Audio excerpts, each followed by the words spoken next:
Backyard bird photography coming at you today, or in my case, fire escape bird photography. Mahesh Thapa joined us. A huge thank you to Sony for hosting. I said it in the green room, man. It's good to be back on with you. I haven't seen you in a while. I know it's been a while. I was saying, he's been gallivanting around. My Uh, turn. My turn. yeah, I'm always here. exactly. I never leave my literally my little Yeah. studio dungeon. So I had to get some travel in, but always good to see you, Mahesh. Always bringing the good vibes and all the information. So I'm gonna Thanks. open up the curtain here, see what birds we got going on in the fire escape, and hopefully learn a thing or two along with the rest of you. If you do have any Awesome. questions, drop them into the YouTube chat. Mahesh, do your thing. All right. Thanks. Thanks everyone. Always a pleasure to come and talk with B&H. This is my, I think, fifth talk of this year. We have one more scheduled for next week where we talk about waterfall photography, so don't miss that. And we have three more the rest of the year. So I'm always appreciative of B&H and of Sony for allowing me this great platform to talk to you guys. One of my passions is photography, but my other passion is education, and so it's great to be able to sort of mold those two things together on this amazing platform. So I'm going to share my screen now, and hopefully you guys can see that. Today's talk is the backyard birder, and there's a lot of people who love bird photography, and I tell people, no matter how long a lens you have for birds, it's never long enough. You could have that 600 millimeter f4, but there'll be a bird that's just out of reach, or the small enough where you don't get that great of an image, or it's not that tight of a crop. But I feel like the backyard birder doesn't have to deal with that as much, because it's literally in your backyard. And here you can concentrate on the equipment that you do have, or get equipment that's maybe not as expensive, that won't break the bank, yet still get some amazing images. And from the comfort of your living room, or your backyard or front yard, wherever you happen to have it. So I just want to discuss a little bit about that type of bird photography, the everyday bird photography that most of us like to do as we look out the window and go, oh, look, there's a great hummingbird. How can I take a picture of that? That's what I want to focus this talk on. So my name is Mahesh Thapa, as I mentioned before. This is my website, starvingphotographer.com. And if you want to follow me on Instagram, it's starvingphotographer at sign. And start. Okay, a couple of disclosures. I am a Sony Alpha Collective member, so it means I'm a brand ambassador for Sony. And all the images you see here will have been taken with a Sony camera and lens system, unless I explicitly say otherwise. And this is geared more towards the beginner and advanced beginner, I say. Somebody who does lots of bird photography for a living, who's a professional bird photographer, you may already know this information, but there may be a little couple of tidbits about how to attract birds into your backyard or front yard that you may still find helpful, but it's geared mainly towards uh, to beginner and advanced beginner. Okay, so we're gonna focus on four things. We're gonna talk about a couple of camera bodies that I recommend that I use myself. Whether it's an APS-C system or a full frame system, I have recommendations for both. And you know, obviously there are different price points, and these are just sort of as a guide. And I feel like if you look at the specifications of these camera bodies and you don't happen to be a Sony shooter, there's other cameras that have similar specifications that you can adapt to your system how you like it. But I think the important thing is to get the general idea of what types of equipment that you may want to use. Same thing with the lenses. I'll talk about some zoom lenses, some fixed focal lenses, some expensive lenses, some not so expensive lenses, so you get an idea of the range of possibilities. And probably what's the most universal message in this talk are those camera settings and some practical tips about getting birds and things like attracting birds and things like that that I think people even who aren't necessarily a Sony person or a Fuji person or what have you can adapt to their own personal needs. So let's talk about camera bodies. Uh, you can go with an APS-C body, or you can go with a full frame body. You can go to the Micro Four Thirds body. I mean, there's so many bodies out there, and I feel like uh, I'm not. doing Sony a disservice because almost every camera body out there uses Sony sensors. So and everywhere they're probably getting Sony sales anyway, but with this talk, but even though you buy don't necessarily buy Sony camera body. So this is sort of my quintessential go-to APS-C camera. So it's the Sony A6700. I love it because it's got a nice 1.5 crop. That's the benefit of an APS-C sensor, right? Is that it automatically increases your focal length by a factor of 1.5. So if you have a 400 millimeter lens, it's actually becomes a 600 millimeter lens, which is great. And while having the same light gathering ability. If it's an f4 lens, it's an f4 light gathering lens. It may be a f6 depth of field, but its ability to gather light is simply a ratio of the diameter of the glass and the opening that it's able to achieve. So the light gathering ability is the same. The sensor is different, yes. The depth of field is different, but an f4 lens is an f4 lens is an f4 lens. So I want you to sort of get that concept down. Uh, this particular body has dedicated AI processor and real-time recognition, so it's really good at tracking.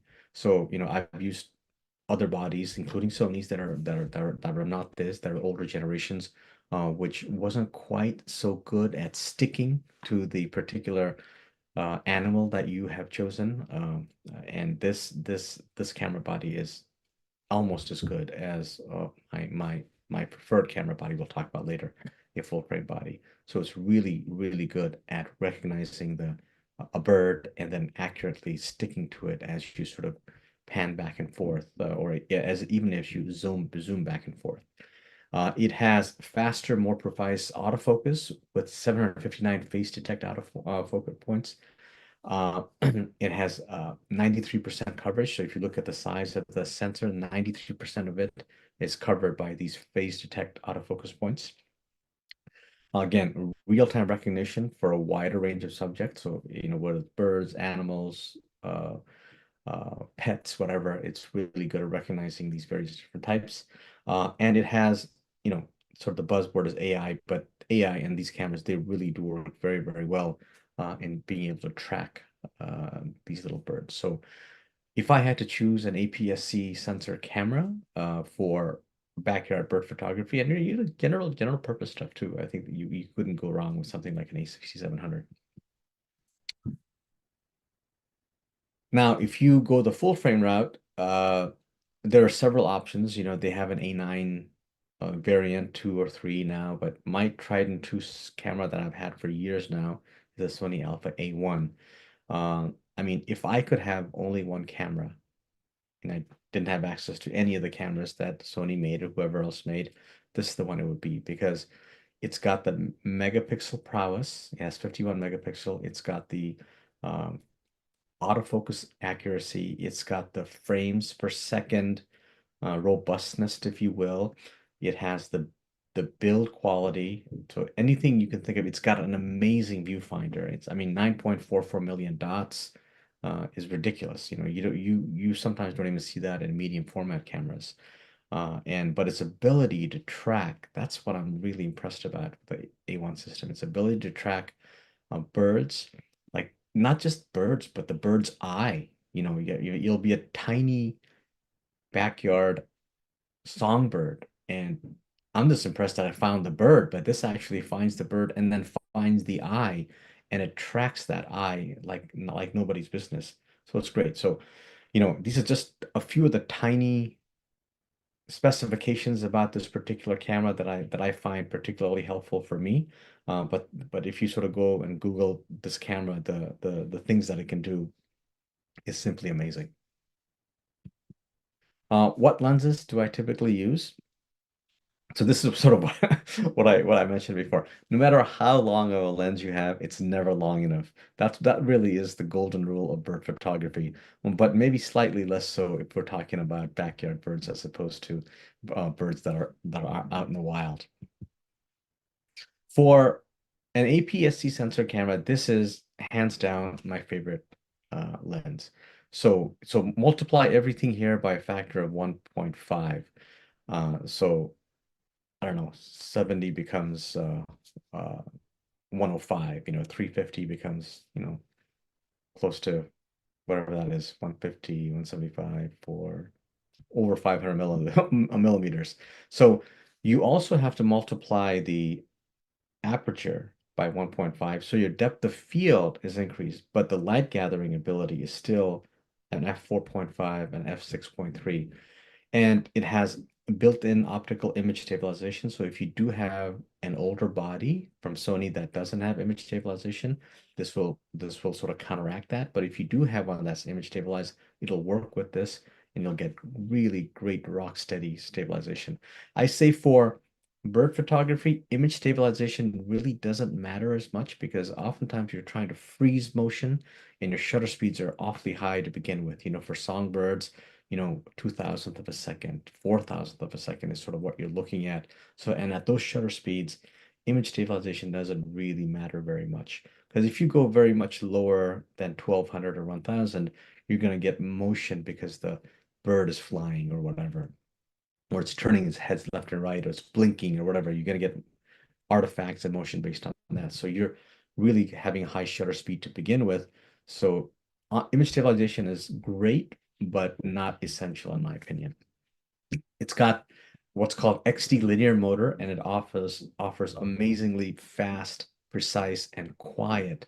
So, last thing you want to do is making all this whirling noises, shutter speed going off, so you can have it completely silent with this particular lens. And it's a relatively new lens. In fact, it came out just a couple of years ago. It's weather sealed. It's a G quality lens. It feels great. It pairs well with an APS-C sensor. Uh, it has great real-time autofocus tracking for humans, animals, and birds. And because, like I said, it's robustly built, it's dust and moisture resistance. The camera is that way, the A67, the lens is this way. So oftentimes living in the Pacific Northwest, I find that to be super helpful. I often will go camping with this lens, particularly if I know I'm going to be doing some wildlife photography. And it really is a great size, weight, and compactness combination. And for when I do travel and I need something relatively lightweight, yet I still want to cover a big focal length area, this is my go-to system. I don't carry a full frame system because the inconvenience of the size that I have to carry and the weight outweighs the benefits of any modest increase in image quality, in my opinion. So when I do have to travel a lot, or if I have to go camping or backpacking, this is my lens of choice along with the A6700. Uh, now, so this is the Sony 100 to 400 mm. This is a G Master lens, so it's a completely different build quality. Still moisture, dust resistant, all that. But this is something that's you're gonna notice it's much bigger than than this lens right here, 7350. And you're only really gaining 50 millimeters at the full frame at the telephoto end, and that. But if you could carry one zoom lens, particularly for backyard where you don't need 600 millimeters or anything bigger, this gives great versatility on a full frame sensor. If I could only have one lens for my backyard bird photography, this would be it, the 100 to 400. Sony also makes a 200 to 600. Do I talk about that? Let me see if I talk about that because yeah, I do. Okay, we'll talk about that. I love that. I forgot what I put. So, but this one has a nice balance. And I feel like you can carry this with you anywhere because it's not that it's lightweight, but it's compact. For 100 to 400, it's relatively compact. And it's easy to put in a backpack if you're not going long distances, particularly, if you're older or not, it's good a shape, but I mean, you still want to have the quality with you. This is a great compromise uh, for the amount of focal length you get. It's again dust and moisture resistant, so it's great for inclement weather. And Sony has done something. They've sprinkled some magic dust on this. This nano air coating is amazing. I can shoot this directly into the sun, and I get like virtually no, and oftentimes no ghosting or decrease in contrast. So they've done a really, really good job. Oftentimes, you can't control where the bird is. So you're sort of panning and then they go in front of a light source or they go in front of the sun and this actually does a great job of controlling the contrast even though something like that happens. So this is bigger. This is a bigger lens. It's 200 to 600, but I mean, but if you're just shooting from the backyard or you're not traveling anywhere very much, this is also a great lens. You get 600 millimeters of this, and this gives you just a little bit more reach, maybe a little bit more detail in those tiny songbirds that are near the bird feeder. And I like this a lot too. This also has the nano AR coating. I think that at the 600 millimeter end, it's not quite as sharp as the 100 to 400 at 400 millimeters. So you do lose a little bit there. It's minor amount, and it actually may not bother you. This certainly doesn't bother me because I do use this lens all the time.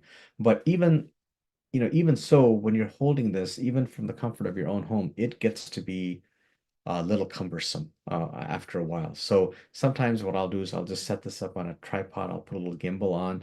Then basically I can do whatever I want. But that does limit my mobility a little bit. So I'm sort of stuck in that one area. I can't quickly go from the front yard to the backyard in that sense. So if I had to choose only one of the two, I'd probably pick the 100 to 400. But if you need that extra reach, maybe you have a huge backyard and the birds are kind of far away, then the 200 to 600 is a fine choice. It's a great lens. And sort of the designation tells you which is the better lens, right? The 200 600 is a G lens as opposed to your 100 400, it's a G master lens. So it is it is a better quality build. So let's go over a little bit about some of my camera settings that I like to use. Um, and this is, I just chose one of my random cameras. This is the Sony A7R3, I think. But I like to use the back button autofocus method. And I like that because like oftentimes I'll go from a bird that's on a branch sitting or one that's flying. If I have a dedicated back button focus, I don't have to worry that if when I press the shutter button, it's going to try to reacquire focus. I have it uncoupled from the shutter button. So I focus with the back button and I press the shutter and there's no lag because when you press the shutter button, it's already gone through the autofocus process. It doesn't have to re-autofocus or try to reacquire. And if I autofocus and one on a bird and I recompose the image, for example, and I have just one autofocus point and I'm not doing tracking, then I don't have to worry about, oh, the autofocus point is now no longer on the bird. It's going to try to reacquire the image. So it gets takes a little getting used to, but if you just try the back button autofocus method, it's great. I think you're going to have a lot more keepers this way. So that's my first tip right there. And then hand in hand, it says autofocus with shutter. I turn that off, right? So there's no point having back button autofocus on and also having autofocus on a shutter point. The whole point was to decouple those two functions. So what you do is you make sure that setting is set to off. So the only autofocus that happens is when you press the autofocus on button, not when you press the shutter button. So in your autofocus menu, and again, it may be slightly different based on which camera you're using, but most of the more modern cameras will have a subject detect button or setting, and make sure you choose the right one. Obviously, we're talking about backyard birds, so you're gonna go into your autofocus menu, face ice, choose subject, make sure it's set on bird. When you first click on it, it may be on a human or animal, and now, cameras have more things. They have trains and airplanes and cars. But if you're given the choice, choose bird. Some just have automatic. Some cameras have automatic subject detection using AI, which is great. But if you have to choose, make sure you choose the bird. Uh, you know, people say, oh, you try to conserve space or, maybe the camera will slow down if you have a high burst rate. I say select the highest frame rate per second that allows autofocus because that's what you want. You want autofocus. It's no use for me if I'm tracking a bird and have has a super high frame rate, but there's no autofocus. So oftentimes the highest frame rate will not autofocus. You want to choose a setting that still allows autofocus while keeping as high a frame rate as possible because oftentimes these birds are moving very fast. They're flapping their wings. They're blinking their eyes. I've had plenty of shots where it looks great. All of a sudden, the eye looks kind of weird because they're some kind of membrane has gone over their eyes. Then it looks like it's like a ghost bird flying. There's no life in the eyes. So choose a high frame rate that still allows autofocus. And what I typically do is I choose continuous autofocus because oftentimes I'm tracking the bird as it moves from one area to the other, or I have the autofocus point on the bird as I'm recomposing the image. And unless you have continuous little minor movements that it makes as it hops from branch to branch or goes somewhere, it's gonna lose that autofocus, it's gonna lose that focus. But if you have a continuous, no matter what the movement it's gonna find the bird, it's gonna find the bird's eye and do a really good job. And oftentimes you could set the size of the autofocus point to either large, medium, or small. I go between small and medium. Large, not so much because it oftentimes I'm looking at very small birds in the backyard, and you don't want your frame, your autofocus area bigger than the bird itself, right? You want one that's actually the size of the bird or smaller. So I'm often going in the autofocus a spot autofocus between small and medium. So for perched birds, the ones that are just standing still, relatively bigger birds, maybe like a northern flicker or something, and I know they're not going to be flying off right away. I bring the shutter speed down a little bit. I bring it out to 1/500th of a second, especially if they're not moving their head left and right so much, because you can still stop the motion with that shutter speed. But if they're flying, or if they're making very, very quick movements, I try to keep it at least 1/2000th or 1/4000th of a second. Now, if the bigger the bird, the slower it's gonna move, slower it's gonna take off. So you may be able to get away with slightly sh slower shutter speed. But sort of as a starting point, as a rule of thumb, for perched birds, I do about 1/500th of a second. The lower shutter speed is also great because it also means that you're probably not using as high an ISO to maintain that shutter speed, so your images may not be as noisy, as opposed to if you have a very high shutter speed and you have an aperture maybe that's not as fast, that's not as wide open. In order to maintain that high shutter speed, it's going to have to increase uh, the uh, the ISO, so you have slightly noisier image. As far as auto ISO, um, as you know, the higher the ISO, the noisier the image is going to be. So for an APS-C sensor, I'd like to keep it at or below 60 ISO 6400. And if it's a full frame, I have no problems going up as high as 12,800. Now there are some newer techniques of uh, noise reduction, AI-based noise reduction. I know even Lightroom has that now, which does a phenomenal job. But I think these rules still hold because as good as some of these software are, I still notice a little bit of what I call the watercolor effect or aggressive noise reduction. And unless you want to spend a lot of time in post-processing, I think these numbers that I'm stating to you are still valid. And as far as following the birds, I always have tracking on because they're moving very, very fast and it may move from one corner of the sensor to another corner. And unless you have tracking on, you may not be able to sort of follow it perfectly in the center of your frame or what have you. So these are sort of the settings that have worked for me the most. So I want to give you a couple extra practical tips beyond just the camera and the lens and the sort of shooting parameters. Uh, Oftentimes I'm shooting through glass, okay? And you'll have glare if you have lights on or if the sun is bright, or whatever, there'll be glare on the glass. And one, as you shoot through the glass, you want to be if the glass is like this, you want to shoot as perpendicular to that glass as possible, because that ensures that you're going through the least amount of thickness of that glass. As soon as you start to sort of angulate your lens and you're not going perfectly perpendicular to the glass, you're having to, the light is having to travel, through a thicker portion of the glass. The more artifacts are introduced, the image is going to be less contrasty. If you have to shoot through glass, then be perpendicular to the window as much as you can. If you have lights on inside, for whatever reason, turn those lights off, and get as close to the glass as possible. The further away you are from the glass, the more likely you're gonna get other artifacts like low contrast glare and things like that. Uh, Consider using a polarizer. Now, the downside of using a polarizer, because the polarizer, what it does, it takes the glare off of glary surfaces or shiny surfaces. Like, so it can actually take glare off the leaves and the plants outside, and even the glare off of the bird's feathers, which are often sort of oily and give off a lot of glare.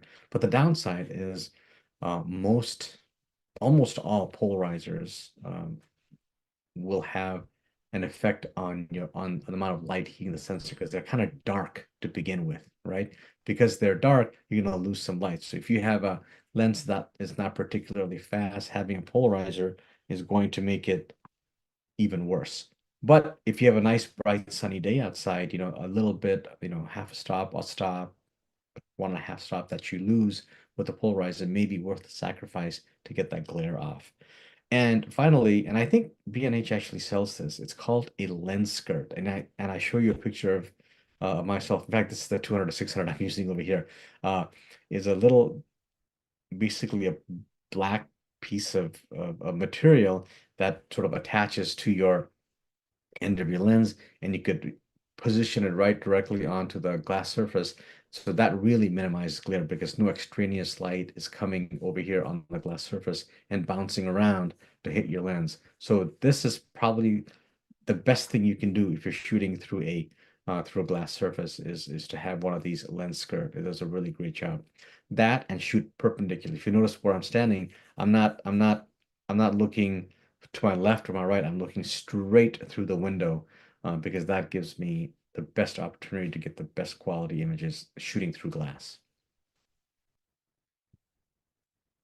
Uh, Next, find a local nature bird pet store, because they really know birds and animals. Like, they know what particular type of birds are coming around in a particular season, in that particular neighborhood.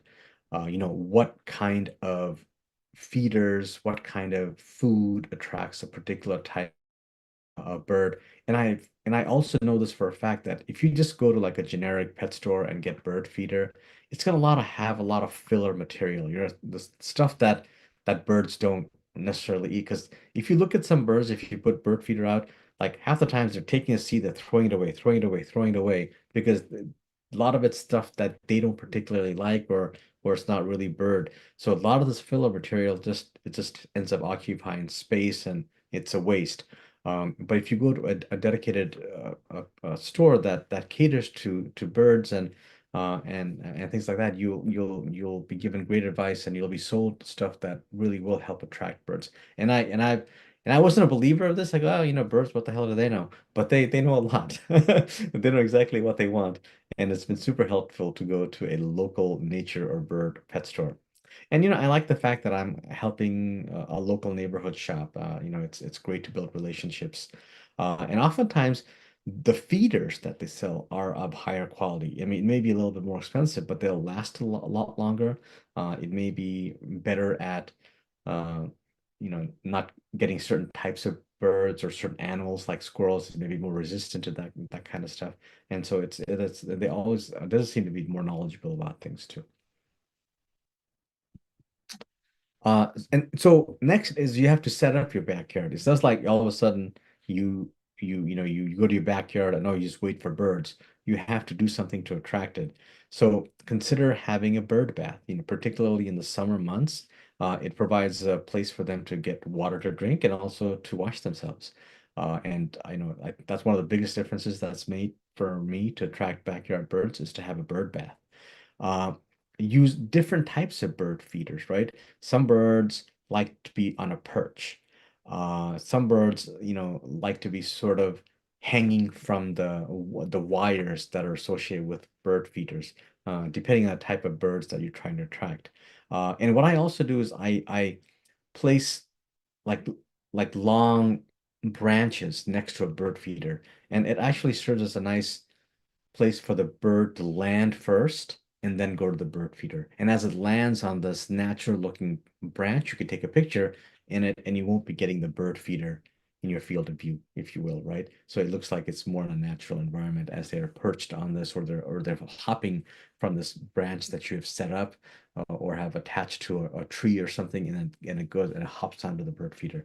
It provides for some nice natural looking photography. So for example, here I have a bird feeder, but this bird is on a branch over on this side and it's just flying over here, attacking his other bird. And if you want to attract hummingbirds, you get a hummingbird feeder. Oftentimes, what I love about hummingbirds is, before they get to the feeder, they'll go just next to it and just hover there for a while.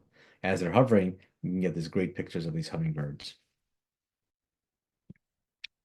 Uh, okay, so, a lot of people go to extreme lengths to get rid of or to make sure that their bird feeders are squirrel proof. Let me tell you, these squirrels are much more much smarter, and much more intuitive and ingenious about getting to birds than you might think. I don't think, like, no matter how squirrel proof something, I think if a squirrel wants to get to that feeder, it's gonna do it. So here's one. There's a little feeder. It came up, and obviously the bird feeders, but it'll go up here and it'll find a way to knock down or take little pieces of it here. So it goes from here and it'll drop into the bird feeder. So it's easy for it to get. In fact, these things are attached in a way that you can spin these. The squirrel will actually find a way to spin this to the point where it's right below one of the bird feeders over here. And as they go and mess around with this, it falls directly where it wants it to. So these guys are pretty smart. And here, I thought, oh, he's never going to get to this. Well, he found a way, or she found a way to, sort of bridge that gap, if you will. And then, yeah, he's just making fun of me at this point. But I say, embrace Mr. and Mrs. Squirrel. If I figure if they can figure out a way to get to that thing, they deserve a little bit of that food. And so here's a picture of my backyard, if you will. It's actually, and so I have various types of plants. This was taken with an iPhone, not a Sony. I have a little hummingbird feeder. We have a bunch of feeders out here on these various trees, small. And it's not a huge backyard, so you don't have to have something that big. And so here's just a little video of some of the birds. You can see a northern flicker here. That bluebird that just flew was a stellar jay. We get a bunch of chickadees and nuthatches. Every so often, we even get a little bit of a hawk that comes every so often. Um, yeah, so here's a little that looks like a nuthatch, sparrows, and particularly in the spring when the males their feathers change color and nice bright colors. It's really great, and it's a great way, I think, of relaxing, spending a half a day or something, just observing the behaviors of these birds and just coming away with some beautiful images if you can. Okay, so that's my little take on backyard bird photography. I hope you guys enjoyed it. I'm going to stop sharing now and see if there's any questions from the audience. Yes, Mahesh, we're going to open it up with a question asking if you use a blind for songbirds. That's a great question. I used to use the blind, and when I first started out, I did use the blind because when I went outside, I noticed the all birds all flew away. And then I set up a blind, and they're actually it doesn't have to be complicated. You can make up your own blind, and then that helped a lot. But now I take pictures from inside my home through that big glass window, so they don't seem to mind us. So as soon as we moved, so when we were in that old house, I needed a blind to really get to open scare the birds. But now I just do it from the comfort of my living room. I'm picturing your neighbors looking out and just seeing you walking around in a ghillie suit out in your yard with the big camo birding lens. What's And the longest lens you own? I own a 600 f4. Okay. Yeah. You ever, I mean, when does that, do you ever use it for bird photography or is there, Oh what do yeah, you all the normally? time. Except I Okay. use that for when I go out. So when I do workshops or when I know when I use that a lot for my raptor photography for the owls and the eagles who are not visiting my backyard. I have to go see them in their own natural environment. That's when I use that. And oftentimes, I need the F4 for low light. The weather oftentimes in the winter here in Seattle is not great. The sun is not really out very much. And that's when I really lean heavily on the f4 on a full frame sensor and the high ISO prowess of a full frame sensor. Definitely. So I was like going to say, like, I would think ISO 1600 is like your ISO 100 for most people. yeah, it's pretty crazy that the A1 what it can do. And and I do believe that the AI has gotten much better. And Yeah. even at very high ISO, as you sort of reduce the noise, it's amazing what some of the detail that you can still maintain uh in the feathers while getting rid of the background noise. What was particularly distracting are those background blurred areas that's filled with noise. If you can get rid of that, because the texture on the birds actually is not that bad. It adds to the texture of the feathers oftentimes. Yeah, definitely. It is a little easier. And if you have like Yeah, leaves are slightly anything that's kind of in focus, you're right. It's those out of focus areas where everything's supposed to be smooth. And if it's not, it gets little janky yeah, on the yeah, exactly. definitely. What do you find is easier for backyard bird photography, zoom or prime? Zoom, definitely zoom. Because oftentimes you're working in a smaller distance area, so the really large focal length, like a 600 millimeter f4 or a 800 millimeter f5.6, those birds are pretty far. So the distance from the bird to your sensor relative to the distance from your sensor to the background is the same as far as the camera is concerned. So it's not really doing a lot of hunting. But in the backyard, it may be like on the bird feeder here, or maybe on the bird feeder over there. So in order for you to sort of frame it exactly the way you want it, sometimes 600 millimeters, oftentimes the 600 millimeters is too much lens when you're shooting in the backyard. So I really lean heavily on the zoom lens in backyard. Yeah, and I would think in backyard, it's like you're controlling the environment. So someone who's going to go out and put a bird feeder up, it's like you can kind of stack the deck. You can put a plant or You something with could, color in right, the right. No, I background. think, yeah, in that sense, that's probably true. But just the way I have my backyard set up, where I have feeders at different lengths, at different distances from where I am, if I were to attract just one type of bird and one, I think what you say actually makes a lot of sense. Uh, but because I have so many different interests as far as birds and have at different locations, and plus my wife would never allow me to just have one area with the bird feeder. That's the biggest thing is what my wife wants. The caveat, right? Yeah. Seriously, I got a different set of problems over here. It's like this is my wife, my son loves the birds out. We have two hawks that perch Oh, really? across at the building across, and so my Yeah. son will out here, and every once in a while you get a treat on your fire escape. Usually it's pigeons, Yeah, but that's the thing. It's like you can't put a bird feeder out because here it's like you don't want to invite rats onto your fire that's true. escape. Squirrels would be the worst, or the probably the least of my problems. It's like the rats and next thing you know, you got 400 pigeons sitting on your fire escape and pooping all over everything. So It's surprising the I'll little do my how own few backyard bird photography workshop next time. it's funny how few pigeons actually we have here. That's crazy. That's wild. Is seagulls? See, I mean, they're everywhere, right? Well, yeah, You guys don't get but we're far away enough from the water that they're not much of a problem. okay. Yeah. What's the predominant like? What do you mostly see out there? What's your everyday? We see a lot of chickadees. Okay, And because of our hummingbirds, we actually see quite a few hummingbirds. And we see, sort of sparrows and nuthatches, a few northern flickers, stellar jays, that come out. Um, some wrens come out. Yeah. So it's a nice enough variety that I'm not bored. yeah, that's good. That's good. It sounds like it. I mean, Yeah. you And plus I'm keeps you. lucky to be in the Pacific Northwest where I mean it's like it's green, it's even if I Yeah, I feel like I'm spoiled if I it's not like I live in Las Vegas. I don't know.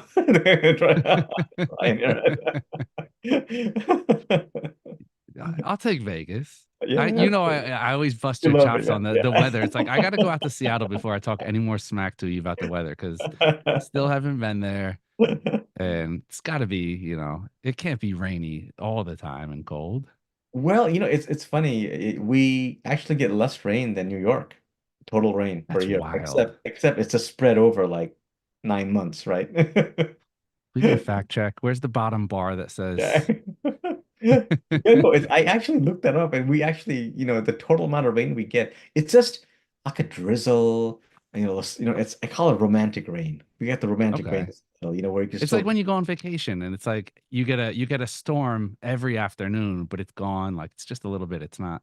yeah. But if you And look at it from the perspective it's of not even rain like a every day. huge, like a big Uh-huh. downpour that stops. It's like it's just drizzles the whole day. So it's actually great for a lot of stuff. But the fact what I'm going to talk about next week, waterfall photography. It's great for waterfall photography because everything That's has right. this even light. The little bit of wetness brings out some rich colors in the foliage. Yeah, it doesn't Awesome. get washed out by harsh sunlight. Yeah, Well, there's a perfect lead in. Mahesh is going to be back. Waterfall photography coming soon to the event space here. It's always great having you on, man. Good to see you too. It's been, like I said, it's yeah, been it's a been a while. while. So we'll get further acquainted. I'm going to try not to disappear for the next one. Hopefully I can Great. host that one. But Are you in all of our town for a viewers while? are, yeah, yeah. I'll stick around for a while. And look, always good experience and always positive vibes. He's got the smile. Mahesh lights up the room when he comes on here. So huge thank you to him and of course Sony for hosting. All of our viewers out there, thank you so much. Another edition of the B&H Event Space now in the books.